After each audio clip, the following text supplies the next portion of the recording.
19-year-old Peter Rousel wakes up in the dark, already sliding across the ground. A crocodile has his foot. He cannot see the river. He cannot see the animal. He only feels the pull. Rousel's only option was to strike back in the blind dark, kicking repeatedly until the pressure released. He escaped with deep puncture wounds. In crocodile country, the danger does not start when you enter the water. Sometimes the water comes for you.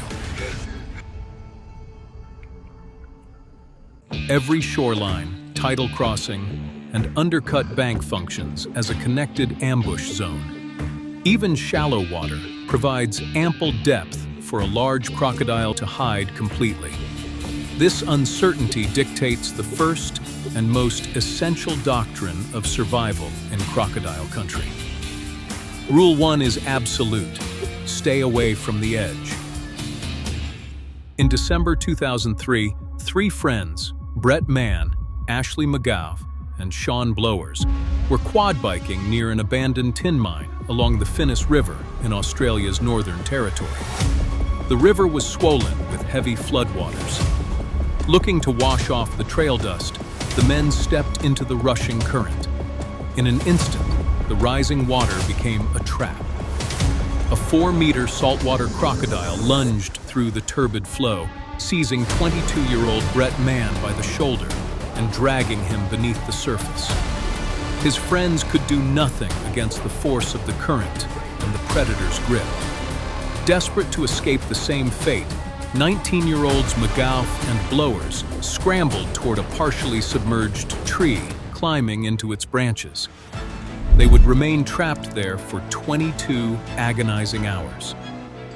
Throughout the day and night, the crocodile stayed directly below them in the flooded roots, keeping the victim's body close to the trunk.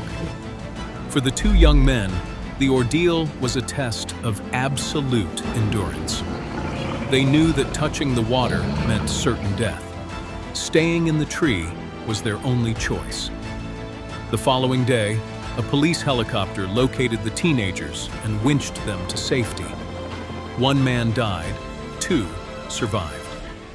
This tragedy highlights the danger of swollen rivers. Floodwaters expand the reach of apex predators, allowing large crocodiles to patrol areas that are usually dry land. When banks overflow, the entire flood zone becomes an active hunting ground. Standing near or entering swollen riverways is an invitation to an ambush. In November 2013, 58-year-old Scottish golfer Dougie Thompson was playing around at the Iberostar Cancun Golf Club in Mexico. He stepped toward a sand waste bunker to play a shot, entirely unaware of the hazard hiding in the adjacent brush. Without warning, a 12-foot American crocodile erupted from the vegetation. The reptile clamped its jaws onto Thompson's thigh and began dragging him backward toward a nearby lagoon. Thompson's playing partners did not hesitate. One friend grabbed a 9-iron, striking the crocodile's head repeatedly, while another drove their golf cart directly over the animal's body. The impact and the blows forced the predator to release its grip. Thompson survived the mauling, though the deep lacerations to his leg required extensive stitches and complex medical treatment to prevent infection. The incident was not isolated. Just months earlier, another golfer had reportedly been attacked on the exact same course. This repeat occurrence highlights a dangerous pattern of familiarity. Well-manicured resort grounds, water hazards, and artificial lagoons create a false sense of security, masking the fact that these areas remain wild habitats. In 2016, blackness enveloped a remote coastline in northern Queensland, Australia. Cindy Waldron and her childhood friend became stranded when their vehicle stalled near known crocodile habitat. Seeking a way out in the pitch dark, the 2 women left the safety of the vehicle and stepped into what appeared to be shallow, easily passable floodwater. They could not see the boundary where the solid ground ended and the tidal estuary began. As they waited, a massive saltwater crocodile stalked them silently through the dark. The murky water, barely reaching their knees, masked the predator entirely. Without warning, the still surface erupted. The crocodile lunged, clamping its jaws on Waldron. Her friend fought frantically to pull her back, but the force was overwhelming. Desperate and terrified, the friend managed to scramble up a nearby tree to escape the water, but Waldron was dragged into the swift current and taken. Darkness completely erases the shoreline, turning a single step into an irreversible separation. The survival rule is absolute. Never cross tidal water or floodwater at night in crocodile country. In Easter of 1987, a birthday yacht trip brought 24-year-old American model Ginger Meadows to the remote wilderness of Cascade Falls in Western Australia. Seeking a reprieve from the heat, Meadows and a friend swam to the base of the waterfall, stepping onto a waist-high rock ledge. The beauty of the pool shattered when a 4-meter saltwater crocodile appeared, swimming directly toward them. Backed against a sheer cliff wall, the two women were trapped. As the predator closed the distance, panic took over. Instead of holding her ground on the shallow rock ledge, Meadows made a desperate decision to swim across the open pool toward the yacht. The crocodile intercepted her in the pool, dragging her under in front of horrified onlookers. When cornered by an approaching crocodile, the instinct to flee into open water is a fatal trap. Survival requires resisting the urge to swim, stay on the rock, climb for height, and force the predator to make its move on a solid, high barrier rather than in its own aquatic domain. When a crocodile strikes, the split second after impact determines survival. A violent roll can follow immediately, turning the hold into a rotational assault designed to drown and dismember. Submission is fatal. Rule 2 is absolute. If it grabs you, fight. Immediate, aggressive resistance is the single path to survival. In 1985, Australian philosopher Val Plumwood paddled a low-profile canoe alone through the backwaters of the East Alligator River in Kakadu National Park. The water was still. Without warning, a saltwater crocodile launched a sudden strike, hitting the small vessel and sending Plumwood into the river. Before she could regain her footing, the predator seized her. In an instant, the surface world vanished. The reptile dragged her under, initiating a sequence of violent, disorienting death rolls. Under the surface, all sense of direction dissolved. The water churned as the crocodile spun, its teeth locked onto her body. Yet, Plumwood did not surrender. When the animal briefly paused its rotation to adjust its grip, she fought back, clawing at its sensitive areas and grabbing onto the low-hanging branches of a paperbark tree. She broke free, pulling herself out of the water. On the muddy bank, she faced a new struggle. Her legs were severely torn, her body battered, and she was entirely alone in a remote wilderness. Plumwood began a grueling 30-kilometer crawl and walk to find help, leaving the active hunting zone behind. Her escape illustrates the mechanics of survival when a strike succeeds. In November 21, along the remote banks of the McIver River in far north Queensland, a 60-year-old fisherman reached into the branches of a mangrove tree to retrieve a snagged lure. He did not see the 5-meter saltwater crocodile waiting directly beneath him. With a sudden burst, the reptile erupted from the muddy water, clamping its jaws onto his boot and pulling him down the bank. Instead of panicking, he reached for his belt, drawing a small pocket knife. As the crocodile tried to drag him into the deep channel, he repeatedly stabbed the blade into the animal's head, aiming for the eyes and snout. The unexpected pain forced the predator to relax its grip. The fisherman did not try to defeat the giant. He used those few seconds of confusion to scramble up the bank, get to his vehicle, and drive himself to the hospital. When an attack begins, the goal is not victory. It is simply creating a brief window to escape. In November 2019, on a remote beach in Cape York, Australia, wildlife ranger Craig Dickman packed his fishing gear at the water's edge. A 9-foot saltwater crocodile erupted from the shallows, clamping its jaws onto his thigh. The reptile began pulling him toward the surf. Dickman fought back, driving his thumb directly into the crocodile's eye. The sudden pain forced the animal to break its grip. Dickman stood up on the sand, but instead of running, he paused to look for his lost shoes. It was a momentary mental reset that nearly proved fatal. The crocodile lunged again, striking from the frog and seizing Dickman's wrist. He was forced into a second struggle, kicking at the snout until the predator let go. Dickman abandoned his possessions, ran up the beach, and wrapped his wounds to control the bleeding, before driving for over an hour to reach the nearest medical post. His escape proves that a release is never the end of the fight. Once free, do not search for lost items. In April 2007, inside the Shaoshan Zoo in Kaohsiung, Taiwan, veterinarian Chang Po-yu stepped into a concrete enclosure to treat an ailing crocodile. The reptile appeared completely sedated, lying inert on the ground. Confident in the chemical dosage, Chang reached through the security barrier to administer treatment.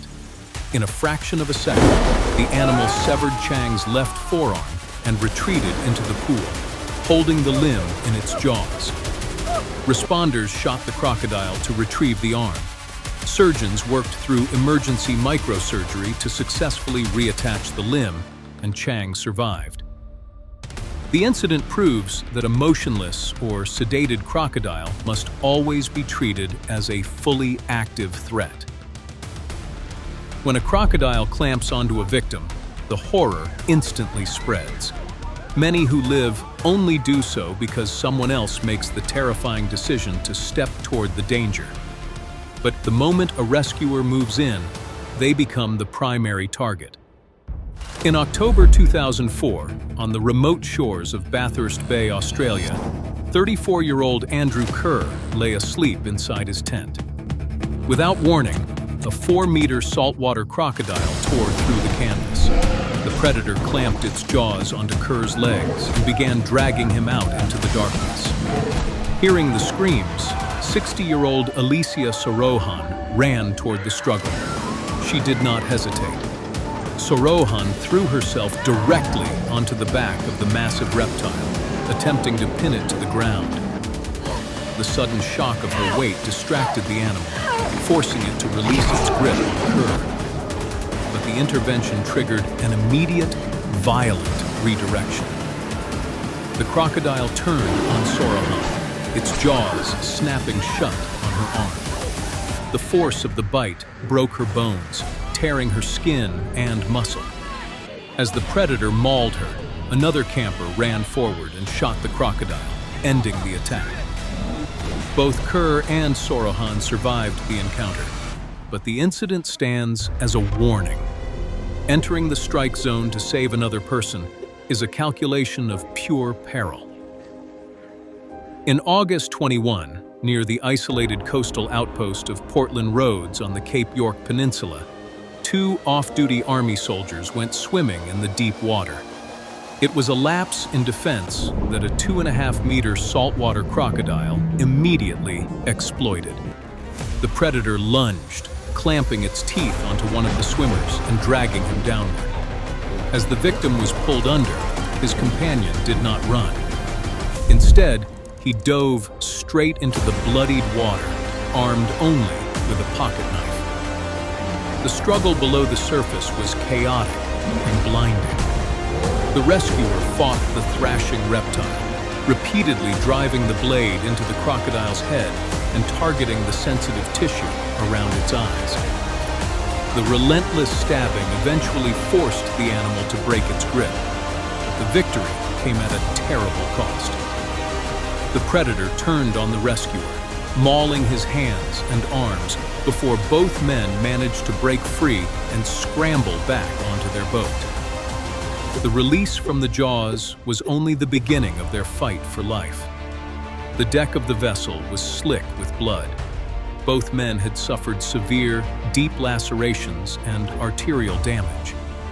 In the remote wilderness of Cape York, help was hours away. Surviving the aftermath required immediate, disciplined medical intervention. The men applied improvised tourniquets to their mangled limbs, tying them tight to check the catastrophic blood loss. By chance, an Army medical team was operating in the region and managed to reach the injured soldiers, stabilizing their airways and securing the tourniquets. But the remote terrain presented one final, grueling obstacle: an 8-hour evacuation. Every bump on the rough tracks risked shifting the dressings and restarting the bleeding, while the threat of rapid bacterial infection from the crocodile's saliva loomed. It took a coordinated effort over land and air to finally deliver the men to a hospital in Cairns. The Portland Roads incident demonstrates the extreme hazard of intervention. When someone runs toward the jaws to save another, they immediately offer the animal a second target. But while rescue is born of desperate necessity in the wild, a quieter, more deceptive hazard takes root when humans willingly approach these predators. Far from the muddy banks, a different danger begins: the belief that familiarity brings safety. In the wild, most people never see the attack coming. But sometimes, humans knowingly get close to these beasts and mistake repetition for control. In 1977, at the Miami Serpentarium, a barrier failure caused a young man to fall into a crocodile enclosure, ending in a fatal attack by a massive bull named Cookie. Yet the illusion of safety persists in professional exhibitions. In March 2017, a circus performer in Ha Nam, Vietnam, suffered severe head injuries when a crocodile clamped onto his face during a routine stunt. Just a year later, in July 2018, a show trainer in Chiang Rai, Thailand, had his arm violently seized and twisted in a lock during a live performance. These controlled environments build confidence without providing physical guarantees. Decades of daily contact and scheduled public shows do not alter an ancient predator's predatory instincts. Routine is never obedience. You cannot control them. Along the swampy banks of Burundi's Ruzizi River and the northern reaches of Lake Tanganyika, a shadow exists between history and myth. For decades, local reports have blamed a single, massive Nile crocodile for hundreds of disappearances. The locals named him Gustav. Sightings describe an exceptionally large male, estimated at nearly 6 meters, carrying 3 distinct bullet scars on his hide. But in a region recovering from years of conflict, separating verified attacks from local folklore is nearly impossible. Most of the disappearances attributed to this animal remain unverified, with no official records to confirm the actual number of victims. Naturalist Patrice Fay sought to turn this local lore into scientific evidence. In 2004, he constructed a massive 3-ton steel cage, baited it, and waded in the muddy shallows to capture the animal. The effort failed. The crocodile bypassed the trap entirely, leaving only unconfirmed tracks in the mud. It remains unproven whether these decades of attacks were indeed the work of one giant predator or several large crocodiles patrolling the same territory. No one has ever captured Gustav, verified his alleged body count, or proven that he is dead. He remains an unresolved mystery of the river. Survival in these waters, and any others, does not rely on mastering a monster, but on respecting the boundaries of the wild. First, stay away from the edge. Second, if it grabs you, fight. Third, saving someone else may put you in the jaws. The water is not empty just because it is still. As we push further into the wild, the boundaries between our world and theirs blur. Survival in these ancient waters is never about control. It is about respect. Remember the rules.